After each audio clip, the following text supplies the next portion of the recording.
Assalamu alaikum everyone. It's me Hafsa Farooq, your mass media and society teacher. I hope you all are doing well.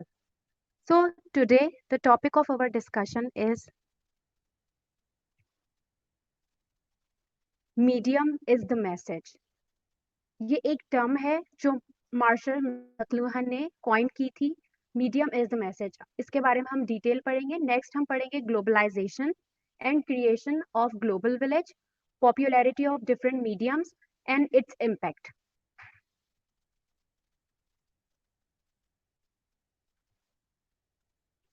यहाँ पे different mediums है जिसमें हमने क्या एक diagram आपको यहाँ बता रही है. The medium is the message.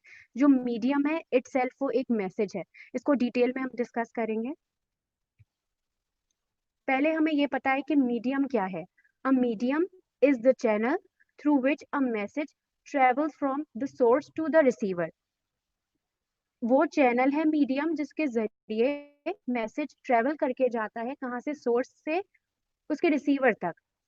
Medium is singular and media is the plural form. Plural form में अगर बात करेंगे तो मीडिया है, और मीडिया तो वो सारे के सारे चैनल्स आ जाते हैं, including print media, electronic media और social media. Introduction.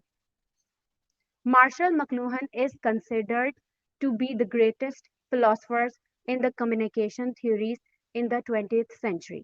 Martial McLuhan जो है कंसिडर किया जाता है उन्हें ग्रेटेस्ट फिलोसोफर्स जो कम्युनिकेशन थ्योरीज इन्होंने दी हैं 20th सेंचुरी में. उन्हें ग्रेटेस्ट फिलोसोफर्स में कंसिडर किया जाता है. किसको? मार्शल मकलूहन को. His contribution in the field of communication is contemplated to be the milestone in the communication media and has been inspired in many of them.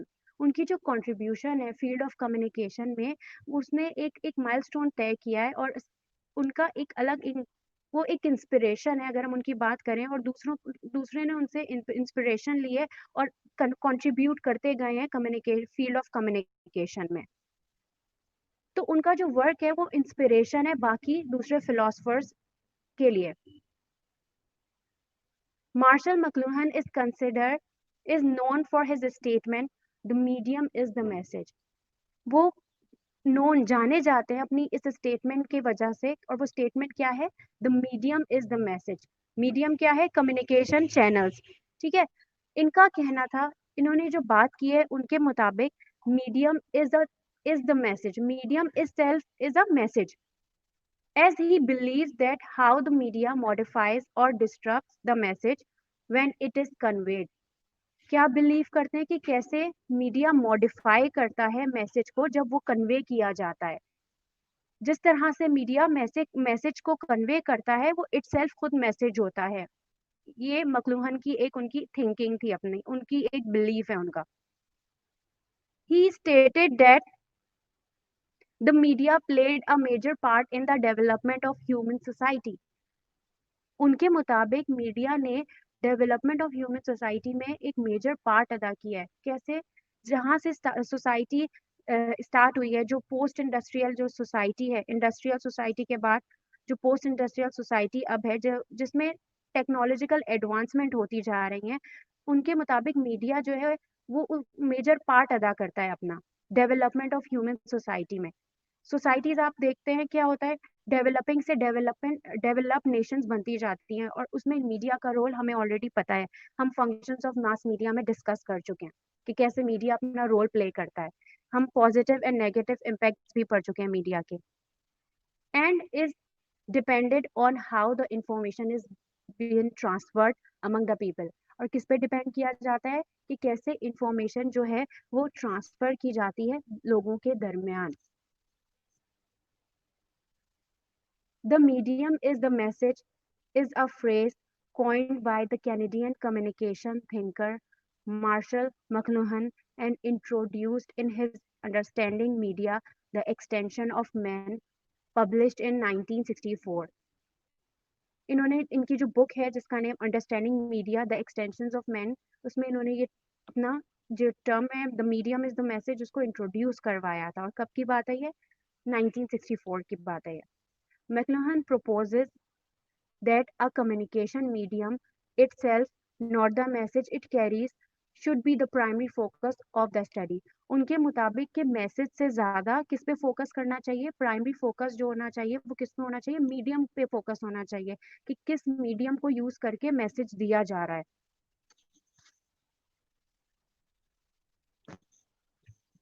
Explanation of McLuhan's theory. McLuhan uses the term message to signify content and character. उन्होंने ये जो term use की थी message, वो किस लिए use की थी, कंटेंट और कैरेक्टर को सिग्निफाई करने के लिए यूज की थी.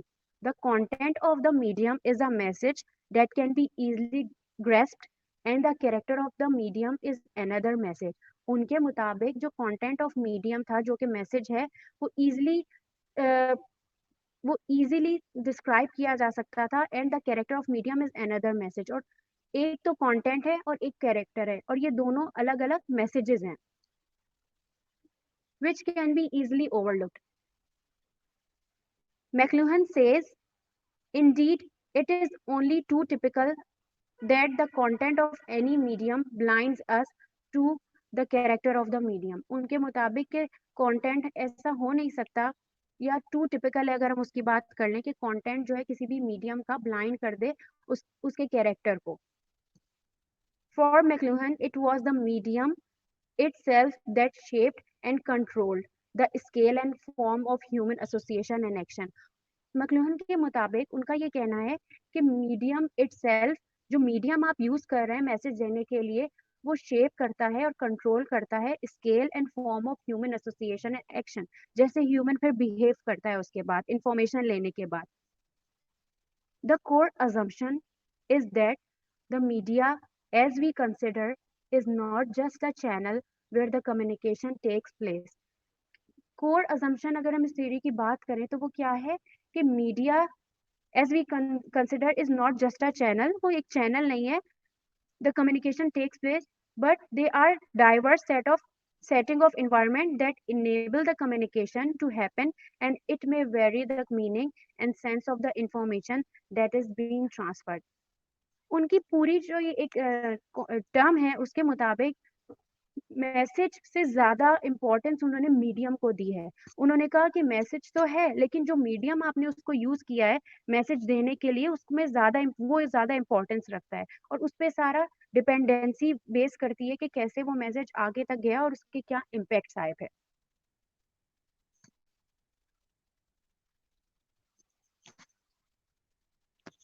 The medium is the message, what does it mean. अब इस पूरी जो टर्म है the medium is the message, इसका मतलब क्या है एक्चुअली.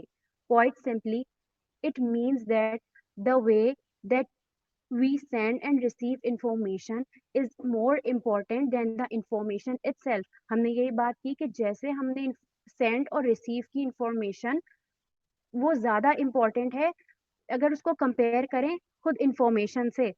तो क्या है, it means that the way that we send and receive information is more important than the information itself. Where we were once consumers, consuming information by watching television or listening to the radio in the 21st century, we have now also become producers, creating our own information as well. हम consumer भी हैं, information consume कर रहे हैं. और किस तरह हम कंज्यूम कर रहे हैं, हम TV watching by watching TV और लिसनिंग म्यूजिक और लिसनिंग टू रेडियो 21. लेकिन अगर हम 21st सेंचुरी की बात करें तो यहाँ पे टेक्नोलॉजिकल एडवांसमेंट और ज़्यादा हो गई है. अब हम क्या करते हैं, वी बिकम अ प्रोड्यूसर, हम खुद एक प्रोड्यूसर बन जाते हैं. हम प्रोड्यूस करते हैं, हम क्रिएट करते हैं अपनी ओन इंफॉर्मेशन और किसके थ्रू, ब्लॉगिंग के थ्रू करते हैं हम लोग. सोशल मीडिया यूज़ करते हुए जो भी सोशल मीडिया यूज़ कर रहे होते हैं उसके थ्रू हम जो कंटेंट क्रिएट कर रहे होते हैं. तो इस सारा 21st सेंचुरी में हम प्रोड्यूसर भी हैं, हम क्रिएटर भी हैं और हम खुद इंफॉर्मेशन जो है वो पासर भी हैं. For example, after watching the latest episode of a television series, we can now instantly connect with anyone anywhere in the world who also watch the program and communicate with them. Example कैसे लिए, अगर हम इस example लें इसकी तो कैसे हम एग्जाम्पल ले रहे हैं कि हमने एक लेटेस्ट एपिसोड वॉच की या हमने कोई पॉपुलर ड्रामा वॉच किया, उसके बाद हम उस ड्रामे के बारे में किसी और से बात करते हैं जो कि थ्रू फेसबुक और सोशल मीडिया या किसी से भी हम बात कर रहे हैं, तो हम कनेक्ट हो गए एक दूसरे से। अब मैसेज से ज़्यादा हमने मीडियम ने हमें जोड़ा है, तो मीडियम की ज़्यादा इम्पोर्टेंस यहाँ पे आ गई। The medium have change the way we behave. उनका कहना है कि मीडियम ने have change the way we behave, उसने बदल दिया है जैसा हम बिहेव करते हैं। Studies have shown that our memory span have reduced due to digital technology. हमारी जो मेमोरी स्पैन है वो कैसे रिड्यूस्ड हुआ है? हम पहले हम पहले क्या करते थे, जब हमें किसी का कॉन्टैक्ट नंबर चाहिए होता था हम उसे अपने माइंड में हम उसे याद करते थे। अब हम क्या करते हैं, हम मोबाइल निकालते हैं और उसे फ़ौरन ऐड कॉन्टैक्ट में जाते हैं और सेव कर लेते हैं। तो चेंज हुआ ना हमारा बिहेवियर, पहले जैसे हम बिहेव करते थे और अब हम जैसे बिहेव कर रहे हैं। और किसकी वजह से है ये? मीडियम की वजह से या फिर मीडिया की वजह से। News stories have been replaced with 140 character tweets. पूरी जो न्यूज़ स्टोरीज थी उनको रिप्लेस किसने कर दिया? 140 आपने कैरेक्टर की लिमिट रख दी। Conversations have been replaced with emojis. अब हम कॉन्वर्सेशन में अगर हमने हैप्पीनेस शो करनी है तो हम हैप्पी इमोजी सेंड कर देते हैं, अगर हमने सैडनेस शो करनी है हम सैड इमोजी सेंड कर देते हैं। तो कॉन्वर्सेशन में ये चेंज आया ना, हमारे बिहेवियर में ये चेंज आया। और किसके वजह से आया? मीडिया की वजह से।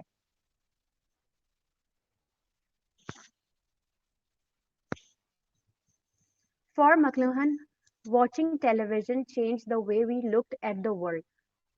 उनका ये कहना था कि जिस तरह हम टीवी देखते हैं वो हमें चेंज कर देता है, हमारे सोचने का तरीका, जिस तरह हम दुनिया को देखते हैं वो बिल्कुल बदल देता है। He said it is impossible to understand social and cultural changes without a knowledge of the working of media. उनका कहना है कि इट्स इम्पॉसिबल, कि हम समझ ही नहीं सकते social and cultural changes without a knowledge of the working of media. जब तक हम ये ना देखें कि मीडिया कैसे वर्क कर रहा है, हम सोशल एंड कल्चरल चेंजेस जो हमारी सोसाइटी में हो रहे हैं हम उसको समझ ही नहीं सकते। We can observe the influence of media on our society in many ways since the beginning of using media in the disseminating information. हम ऑब्जर्व कर सकते हैं, कैसे ऑब्जर्व कर सकते हैं मीडिया का इन्फ्लुएंस हमारी सोसाइटी पे? बहुत सारे तरीके हैं इस तरह। Beginning of the using media, जब हम अगर हम बिल्कुल बिगनिंग की बात करें, जब मीडिया यूज किया जाता था तो वो ज्यादा से ज्यादा डिसेमिनेशन इंफॉर्मेशन की डिसेमिनेशन के लिए यूज किया जाता था, इंफॉर्मेशन को फैलाने के लिए यूज किया जाता था। Initially the use of media was very limited due to lack of knowledge and information, but now common man can read and access to any kind of information. जब इनिशियली मीडिया जब आया था, नई नई technology थी, तो उसकी जो यूजेज थी वो बहुत लिमिटेड होती थी due to lack of knowledge. Knowledge नहीं होती थी और इंफॉर्मेशन नहीं होती थी। But now common man can read and access to any kind of information. लेकिन अगर आज की बात करें तो एक कॉमन मैन भी रीड कर सकता है और एक्सेस होता है उसका एनी काइंड ऑफ इंफॉर्मेशन तक, which he desires from the wide era of media. For example, कि हमारे हमारे घर में कुछ लोगों को न्यूज़पेपर अगर रीड करना होता है और अगर हमें नहीं मिला, हम कहाँ जाते हैं? हम इंटरनेट पे जाते हैं, हम न्यूज़पेपर का नाम लिखते हैं एंड हम उस डेट का न्यूज़पेपर इजीली हम रीड कर लेते हैं। या फिर अब ई बुक्स अवेलेबल हैं, तो चेंज हुआ ना, ये पूरी टेक्नोलॉजिकल एडवांसमेंट की वजह से हमारा बिहेवियर चेंज हुआ ना। It has helped in the development also.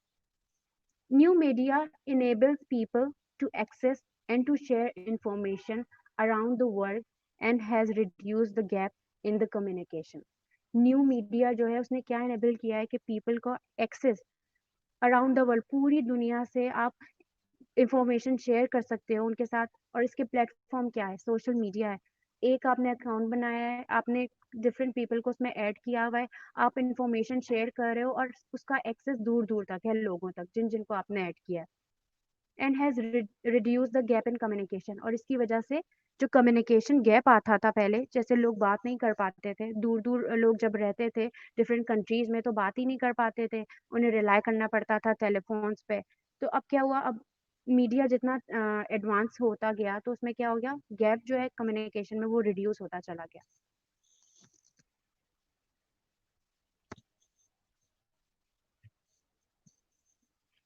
Scope, अगर इस थ्योरी का हम स्कोप की बात करें, the theory explains how a media is influenced in propagating information physically and psychologically.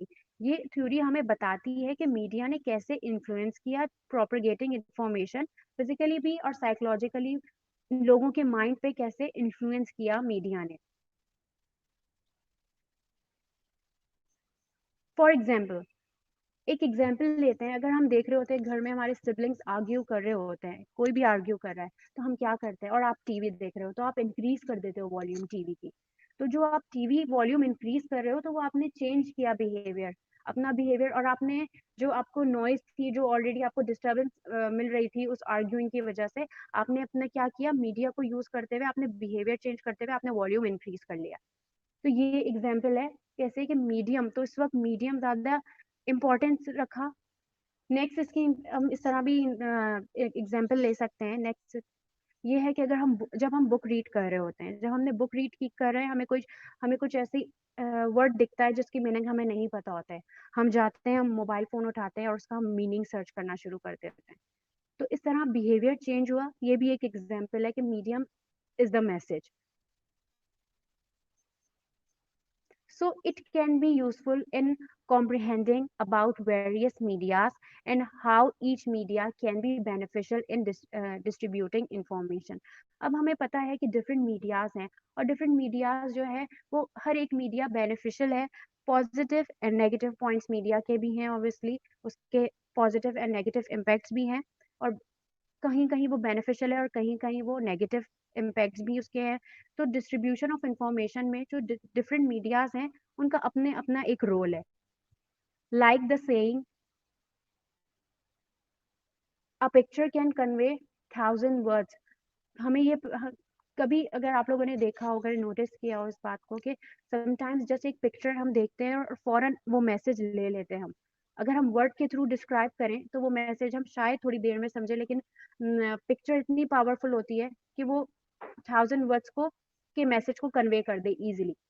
Not every message has to be expressed through words or pictures. Through proper analysis and application of this theory, relevant media can be designed and can be used appropriately.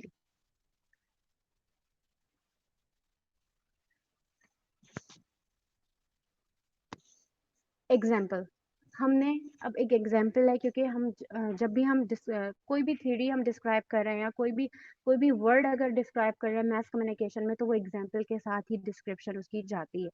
एक example हमने क्या ली हुई है यहाँ, the students of the Times High School were divided into two groups, and each of these groups was exposed to a set of activities related to their syllabus. हमने क्या किया, हमने कोई भी स्कूल में, अगर हमने यहाँ पे टाइम्स हाई स्कूल की एक एग्जाम्पल ले ली, कि उन्होंने क्या किया, डिवाइड किए दो ग्रुप में क्लास को। जब उन्होंने दो ग्रुप में स्टूडेंट्स को डिवाइड किया और उनको कहा कि रिलेटेड सिलेबस आपको ये एक्टिविटीज जो हैं परफॉर्म करनी है। बैच ए जो बैच ए था, batch A was given books on the topic and were asked to prepare for the test. Batch A और बैच बी हमने उनको डिस्ट्रीब्यूट कर लिया इस तरह से। ए बैच में हमने उनको बुक्स प्रोवाइड की और उनको कहा कि इस टॉपिक पे आप रीड करो और इस पे प्रिपेयर करो अपने टेस्ट के लिए। जबकि बैच बी में हमने क्या किया, batch B were expose to video on the same topic. हमने उनको कहा कि ये कुछ वीडियोस हैं, आप इन वीडियोस को देखें और अपना लेक्चर प्रिपेयर करें।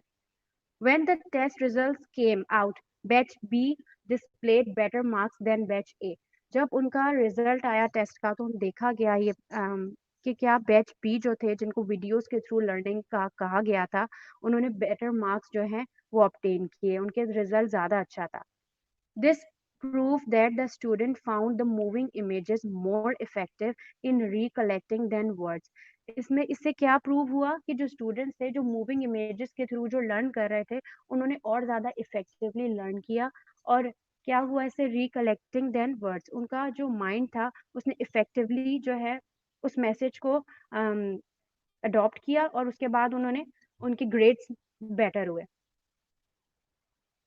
The difference in media thus creates lots of differences both physically and psychologically. अब जो मीडिया हम यूज़ कर रहे हैं वो उसके फिजिकल एंड साइकोलॉजिकल जो इफेक्ट्स होते हैं वो आते हैं। यहाँ पे हमने क्या, बुक भी मीडिया थी, प्रिंट मीडिया थी, और वहाँ पे हमने वीडियोस जो थी वो भी मीडिया थी। तो बुक्स भी मीडिया है और वीडियो भी मीडिया है, लेकिन उसका जो यूजेज था, जो medium itself is a message की बात की जा रही है, तो मीडिया को यहाँ पे ज्यादा इम्पोर्टेंस हासिल है कि medium itself is a message.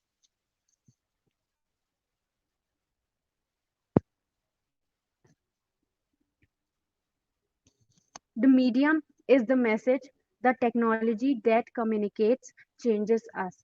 Basically overall अगर इस पूरी एक टॉपिक की बात करें तो उसमें एक टेक्नोलॉजी है जो हमसे कम्युनिकेट करती है, वो हमें चेंज कर देती है, हमारे बिहेवियर को चेंज करती है, जिस तरह हम सोचते हैं या जिस तरह हम दुनिया में रहते हैं।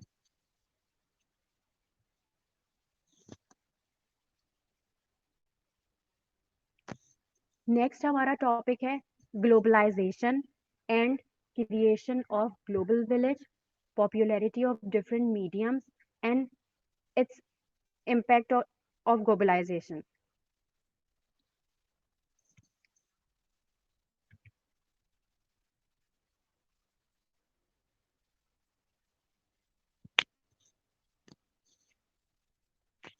Introduction. What is globalization? Globalization, ये जो अगर हम इस वर्ड की बात करें तो इसका मतलब क्या है? What is globalization? Globalization is a process of interconnection between the whole globe.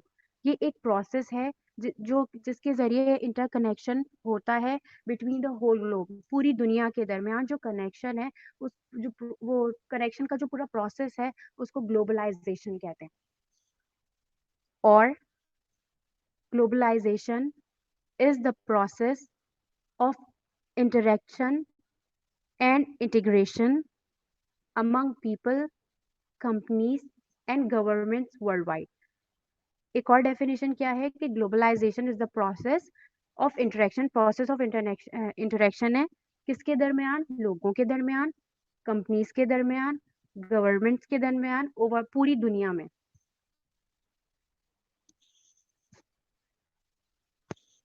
This process helped in the developing of the world on many bases.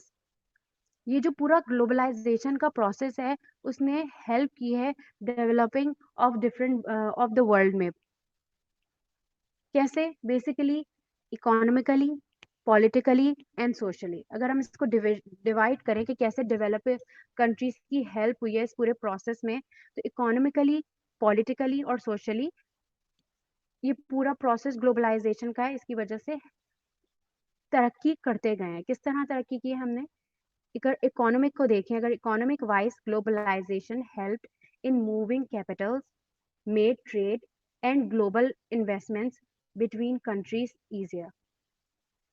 अगर इकोनॉमी की बात की जाए, इकोनॉमिकली ग्लोबलाइजेशन की वजह से ट्रेड पॉसिबल हुई है और इन्वेस्टमेंट, जो ग्लोबल इन्वेस्टमेंट है वो पॉसिबल हुई है between different countries of the world. Socially, what is right to be done here is not right there. People became more aware of the cultures, differences, and diversity around the world.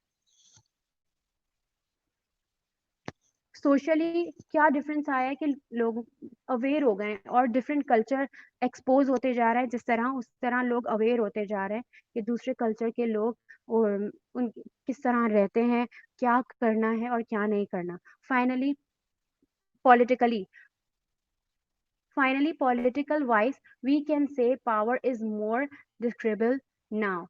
How other governments act and what are the policies that have been used to operate. Politically कैसे improvement हुई है और development हुई है कि हम देखते हैं, हम देख रहे होते हैं, हम कंपेयर कर रहे होते हैं डिफरेंट गवर्नमेंट्स को कि वो कैसे। इसकी एग्जाम्पल यही है जो पेंडेमिक चल रहा है कोविड-19, उसमें क्या हो रहा है, हम एक दूसरे से हेल्प ले रहे हैं, हम फॉलो कर रहे हैं एक दूसरे को, तो पॉलिटिकली भी इसमें हेल्प हो रही है। और हम देख रहे हैं कि किस तरह से वो पॉलिसीज बना रहे हैं, हम एक दूसरे को फॉलो कर रहे हैं, तो ये डेवलपिंग कंट्रीज को और मदद कर रही है।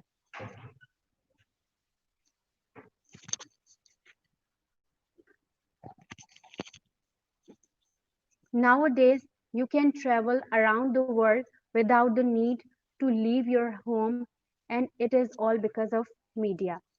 नाउ डेज अगर हम बात करते हैं, हम पूरी दुनिया ट्रैवल कर सकते हैं, लेकिन हमें उसके लिए अपना घर छोड़ने की ज़रूरत नहीं होती। तो ये पूरा एक ग्लोबलाइजेशन, एक प्रोसेस ऑफ ग्लोबलाइजेशन हुआ है, जिसकी वजह से ये सारी चीज़ें पॉसिबल हुई हैं, और ये मीडिया की वजह से हुआ है।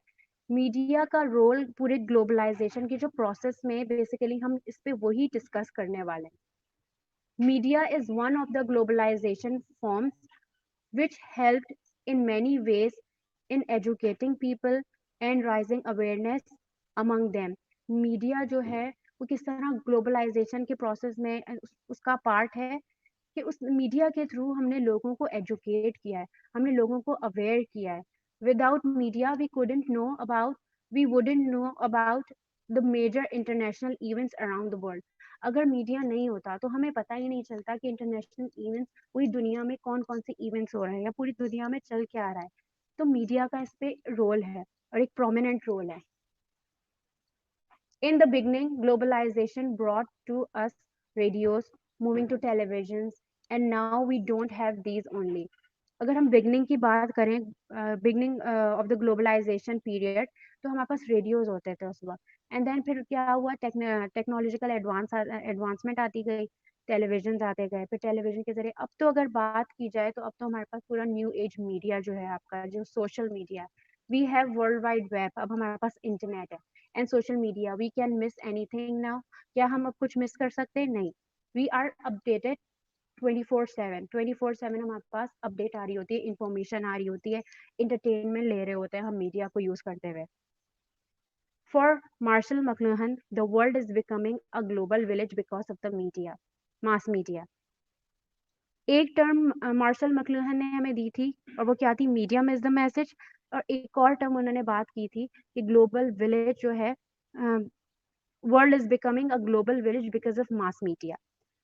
The term global village describes the phenomena of the entire world becoming more interconnected as a result of the propagation of media technologies।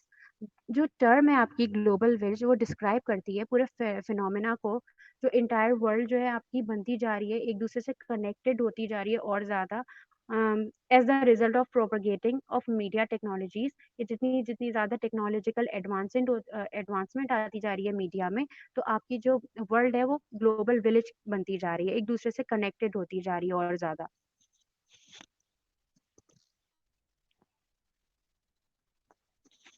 The term was coined by Canadian media theorist Marshall McLuhan and popularized in his book The Gutenberg Galaxy: The Making of Typographic Man 1962 में इन्होंने ये book दी थी, and then Understanding Media 1964।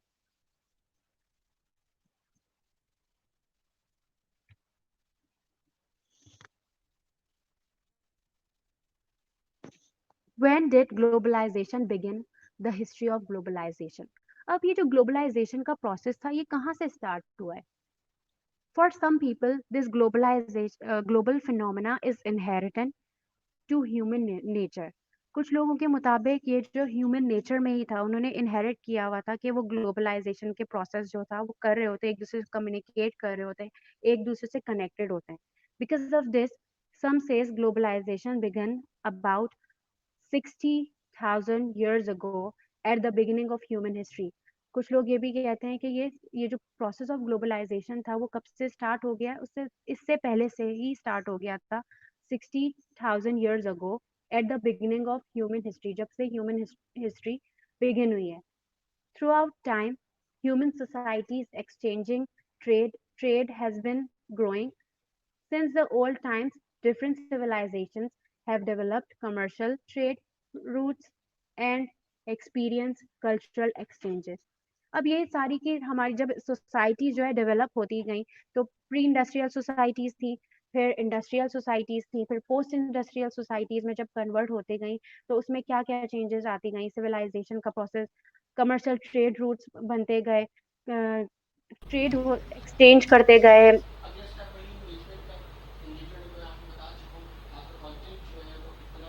उसके बाद migration start हो गई थी, और पॉपुलेशन और चेंजेस स्टार्ट हो गए थे, specially now days. since became quicker and more comfortable and more affordable. और अब अगर अब की बात करें तो ट्रैवलिंग भी कितनी क्विकर और कंफर्टेबल हो गई है और अफोर्डेबल भी हो गई है. This phenomena has continued through out history. ये जो पूरा फिनोमेना है ये पूरा कंटिन्यूड रहता है throughout history, notably through military conquest and exploration expeditions. अब यहाँ पे मिलिट्री की भी थोड़ी हमने बात की है कि जो हर तबके में जो चेंजेस होती गई या हर शोबे में जो चेंजेस आती गई हैं ग्लोबलाइजेशन की वजह से. और ग्लोबलाइजेशन का जो प्रोसेस है वो किस पे डिपेंड यहाँ पे कर रहा है, मीडिया का उस पे रोल की बात करें हम. But it wasn't until technological advances in the transportation and communication that globalization speeded up. It was particularly after the second half of the 20th century that world trade accelerated in such a dimension and speed that term globalization started to be commonly used.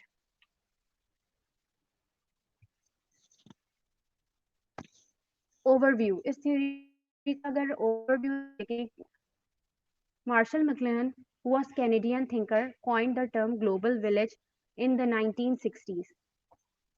It indicates daily production and consumption of media, images, and content by a global audience. Marshall McLuhan ने जो Canadian thinker थे जिन्होंने ये term coin की थी global village, और कब की बात है 1960s में, indicates daily production. उन्होंने कहा था daily production and consumption of media images and content by global audience. McLuhan based his concept on the understanding of people moving towards involving personal interactions worldwide and the consequences as they ensure and operate simultaneously with their cause. अब क्योंकि media use किया जा रहा है और media की वजह से ग्लोबलाइजेशन हो रही है तो उसके कुछ कॉन्सिक्वेंसेज भी होंगे ऑब्वियसली. यहाँ पे हम मीडिया की यूज की बात कर रहे हैं. एक तो मैक्रो फंक्शंस जो मीडिया हमारे लिए परफॉर्म करता है, और एक माइक्रो एनालिसिस कि हम मीडिया को कैसे यूज कर रहे होते हैं. The term global village means all part of the world as they are being brought together by the internet and other electronic communication interconnections.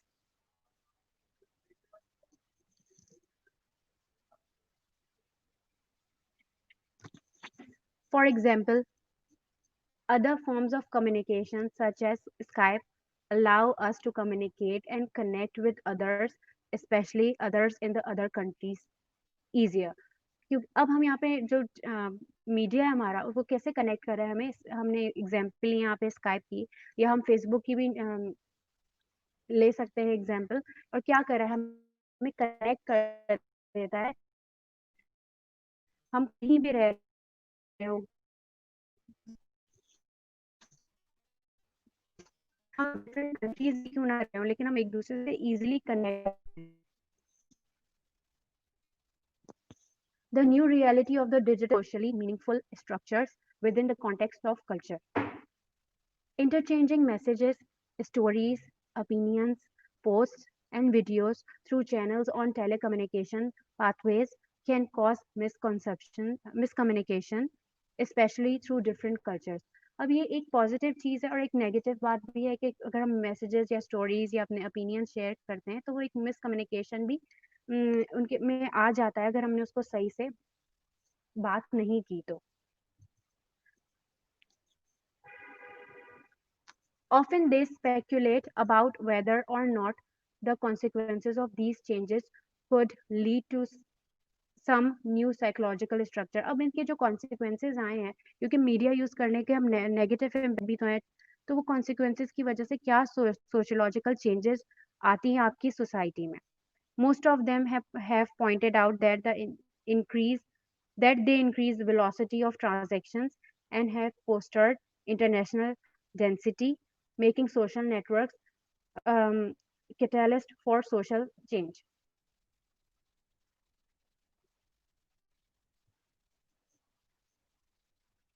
Global village and media.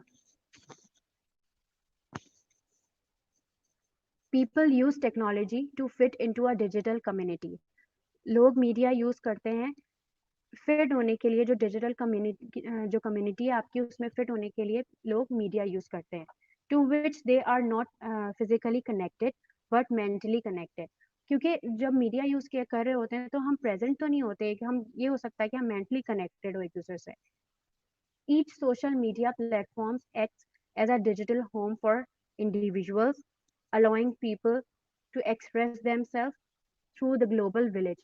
Each social media platform की अगर हम बात करें तो वो act करता है digital home के तौर पे फॉर इंडिविजुअल्स. अलाउ करता है लोगों को कि एक्सेस करें, एक दूसरे से बात करें, एक दूसरे से कनेक्ट करें और ग्लोबल विलेज में रहते हुए. Since mass media began, it has called for the westernisation of the world. बिल्कुल बिगनिंग की बात कर रहे हैं मास मीडिया की, तो उसे कहा जाता है called for the westernisation of the world, hence the global village. Without the mass media in effect, other countries wouldn't be having the knowledge of what the accusations of the other nations of the world constitute.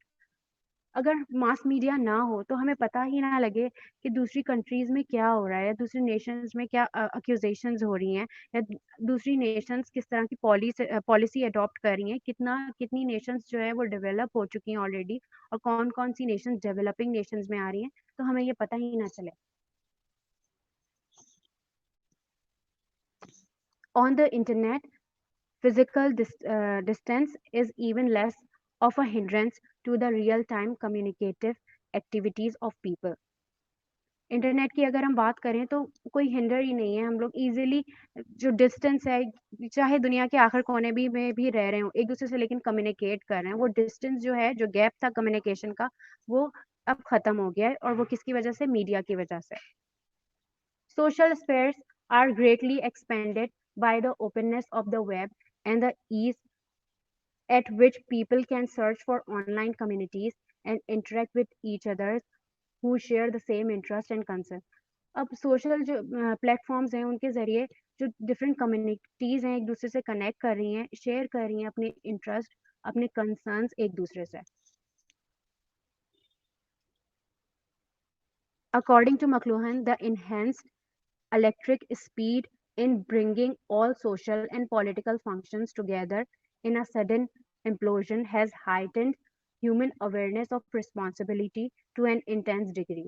इसकी वजह से McLuhan ने कहा कि ये जो electric speed है, जो एक दूसरे से कनेक्ट करी एक दूसरे को, तो उसकी वजह से और ज़्यादा ह्यूमन अवेयरनेस भी बढ़ रही है और रिस्पॉन्सिबिलिटी भी बढ़ रही है. Increased speed of communication and the ability for people to read about, spread, and react to global news quickly forces us to become more involved with others from various social groups and countries around the world. जो ये increased speed of communication है, उसकी वजह से क्या हुआ है कि हम और ज़्यादा इन्वॉल्व हुए हो गए हैं और ज़्यादा हम तेज़ी से रिएक्ट करने लगे हैं. हम किस तरह? इस तरह की जब आपने कोई न्यूज़ देखी है तो, और कहीं भी आपने न्यूज़ देखी है, अभी जो डेथ हुई है अभी किसी एक फेमस सेलिब्रिटी की, जो कोब ब्रायंट हैं, उनकी तो पूरी दुनिया में वो न्यूज़ तेज़ी से फैली है. तो किस तरह फैली है? वो मीडिया के ज़रिए फैली है ना. तो हम रिएक्ट करने, हमने अपनी रिएक्शन शो किया, हम सैडनेस पे चले गए कुछ लोग, या तो इस तरह से रिएक्ट करने लगे हम, और ये मीडिया के थ्रू पॉसिबल हुआ. Similarly, web connected computers enable people to link their websites together.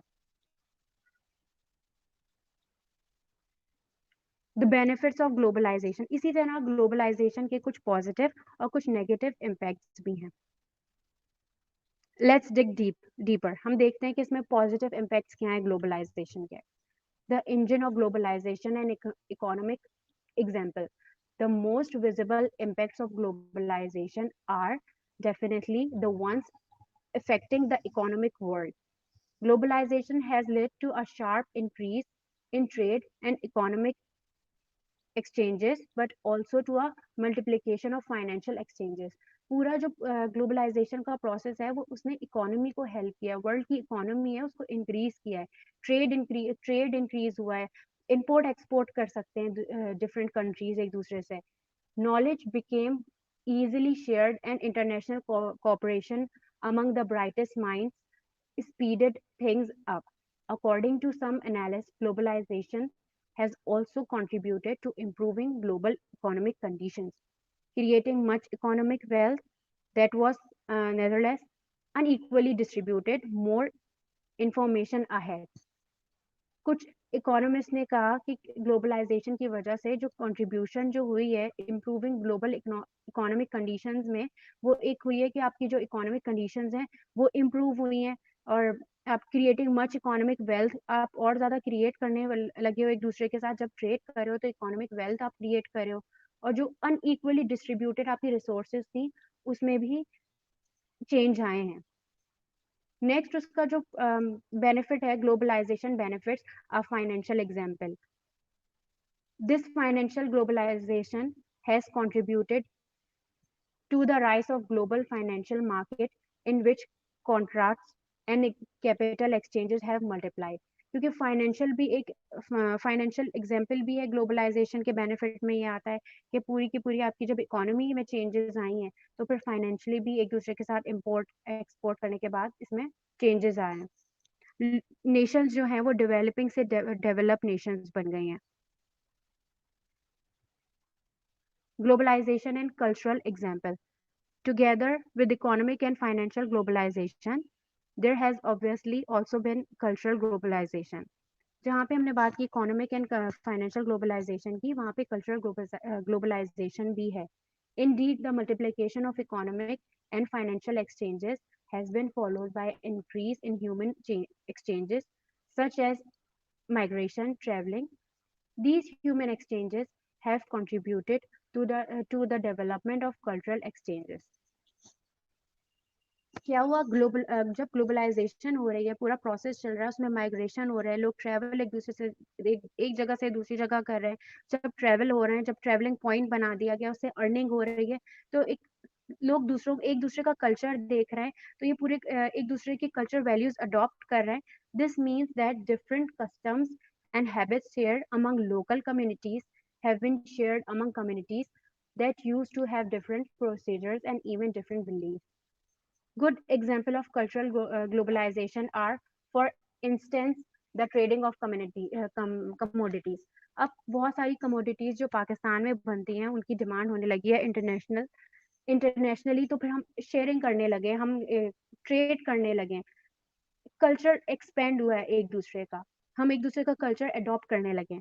Eight the same time books, movies and music are now instantly available all around the world thanks to the development of the digital world and the power of the internet। इसी तरह अगर हम books की बात करें या movies की बात करें या अगर हमने म्यूजिक सुनना है तो easily अवेलेबल है हमारे पास। These are perhaps the greatest contributors to the speed at which cultural exchanges and globalization are happening। ये इनकी ऑब्वियसली मीडिया की ग्रेटेस्ट कंट्रीब्यूशन है इसमें, जिसमें हम ग्लोबलाइजेशन का जो पूरा प्रोसेस हो रहा है और जो ये चल रहा है। The positive effects of globalization on culture are many. Not all good practices were born in one civilization। The world that we live in today is a result of several cultures coming together। जो जिस दुनिया में हम रह रहे हैं वो पूरा रिजल्ट है किसके, सेवरल कल्चर जब हमने कंबाइन किए हैं तो जाके हम रिजल्ट में हम इस दुनिया में रह रहे हैं। People of one culture if receptive tend to see the flaws in other culture in their culture and pick up the culture which is more correct or in tune with the times। अब लोग क्या करते हैं कि अगर उन्हें लगता है कि हमारे कल्चर में ये इस तरह की चेंजेस आ रही हैं, सोसाइटी में जिस तरह से चेंजेस आ रही हैं, तो लोग एक दूसरे का कल्चर अडॉप्ट कर रहे हैं, और ये सारी की सारी चेंजेस ग्लोबलाइजेशन की वजह से आ रही हैं, जो कि मीडिया जिसमें मीडिया का एक बहुत इंपॉर्टेंट पार्ट है। So societies have become larger as they have welcomed people or other civilizations and backgrounds and created a whole new culture of their own। Example क्या आ रही है, cooking styles, languages and customs have spread all due to globalization। cooking style, अब हम Italian बनाना होता है, हमने food हम लोग देख इंडियन बनाना होता है हमने फूड, तो हम क्या हो रहा है ग्लोबलाइजेशन के प्रोसेस की वजह से ही तो हो रहा है। हम जाते हैं इंटरनेट पे वीडियो देखते हैं, इजीली अवेलेबल है हमारे पास, या लैंग्वेजेस हम सीख रहे होते हैं डिफरेंट कंट्रीज की, डिफरेंट कस्टम्स शेयर कर रहे होते हैं हम। They too have moved from one country to another, leaving an impression on a culture which has adopted them। Why is globalization bad? The negative effects of globalization.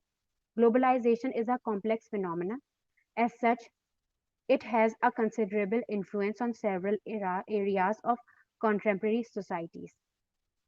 Let's take a look at some of main negative effects globalization has had so far. Globalisation के जहाँ positive impacts हैं और वहाँ पे negative effects भी आ रहे हैं, वो कैसे आ रहे हैं? जब हम मीडिया यूज़ कर रहे हैं तो किस तरह से यूज़ कर रहे हैं मीडिया, और वो उसकी क्या क्या उसके जो नेगेटिव इफेक्ट्स हैं यहाँ पे हमने वो लिस्ट डाउन किए. The negative effects of globalization on cultural loss. Apart from all the benefits globalization has had on allowing cultural changes, it also has the world's culture. अब यहाँ पे जितने कल्चर हमने कंबाइन किए, जितने कल्चर को उन्होंने अलाउ किया, डिफरेंट कल्चर को, तो इससे जो हमारा कल्चर था वो उससे लोग स्केप करने लगे. That's why specific cultural characteristics from some countries are disappearing. हमारा जो अपना कल्चर है या किसी कंट्री का जो अपना कल्चर है वो डिसअपेयर होने लगा जब उसने बहुत सारे कल्चर उसके सामने इंट्रोड्यूस हो गए. Globalisation has led to the spread of Western culture and influence at the expense of local culture in developing countries. वही बात हो रही है कि हमारा अपना कल्चर है जो वो डिसअपेयर होने लगा जब हमने वेस्टर्न कल्चर अडॉप्ट करने लगे. Most people now in the developing countries copy what people in the developed countries do. लोग क्या देख रहे हैं, जो डेवलपिंग कंट्रीज में लोग जो कर रहे हैं वो क्या देख रहे हैं कि डेवलप नेशंस ये इस तरह बिहेव करती थी, तो हम भी उनको उन्हीं की जो कल्चर है उन्हीं उसी को अडॉप्ट करते जा रहे हैं. Ignore their own culture and practice western culture. For example हमारी ड्रेसिंग चेंज होती जा रही है. Example dressing style and eating habits. Language हम लोगों की चेंज होती जा रही है. All these can affect management in one way or another. Example, it can cause misunderstanding because of language barrier. The economic negative impact of globalization. Despite its benefits, the economic growth driven by globalization and not being done without awakening criticism. अगर हम बात करें कि उसकी consequence में क्या आ रहा है कि नेगेटिव इम्पैक्ट हो रहा है आपके इकोनॉमी में, किस तरह? The consequences of globalisation are far from homogeneous. Income inequalities हो रही हैं. आपकी जो वेल्थ है या आपका जो ट्रेड है उसमें बेनिफिट जो हो रहा है डिफरेंट पार्टीज को, उसमें इनइक्वालिटी आ जाती है. In the end one of the criticism is that some actors या कंट्रीज या कम्युनिटीज या इंडिविजुअल को ज्यादा पे किया जा रहा होता है उनकी पॉपुलैरिटी की वजह से, उनको ज्यादा बेनिफिट्स दिए जा रहे होते हैं, और ये सारा ग्लोबलाइजेशन के प्रोसेस की वजह से हो रहा है. Globalisation has led to fluctuation in prices due to increase in competition. इतना ज्यादा कंपटीशन बढ़ गया है कि प्राइसेस जो है उसके उसमें फ्लक्चुएशन आ जाती है. हम डेवलप कंट्रीज को फॉलो करना शुरू हो जाते हैं. तो ये सारे के सारे इसकी नेगेटिव इफेक्ट्स हैं जो कि ग्लोबलाइजेशन के हैं. नेक्स्ट टॉपिक इंशाल्लाह स्टार्ट करेंगे. जब तक के लिए सब अपना ख्याल रखिएगा. अल्लाह हाफिज. Thank you.